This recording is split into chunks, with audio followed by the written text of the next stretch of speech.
Inimbang ni Professor Antonio Contreras ang pagdinig ng Senado hinggil sa Pogo. Aniya, dapat sana ay nakasentro ang pagdinig hinggil sa Pogo sa gitna ng mga lumalabas na pagdinig na naungkat na ang pagkatao ni Bamban Mayor Alice Guo.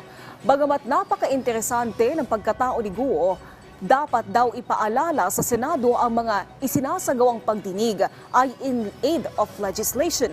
Dapat aniyang tingnan kung dapat nang palitan ang batas at dapat tingnan ang mga isyu na mukhang madaling pekein, ang mga papeles tulad ng birth certificate at iba pang mahalagang impormasyon.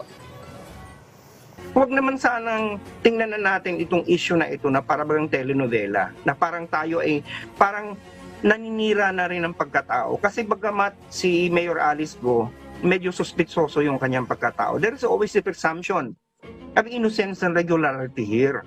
At ang Senado hindi dapat maging kasangkapan sa pag-yurak sa karapatan ng ibang tao, maging ito man ay isang foreigner o hindi, maging ito man ay tunay na Pilipino o hindi. Ang usapin ng citizenship ni Mayor Alice Guo, hindi naman po yan kayang solusyonan ng Senado.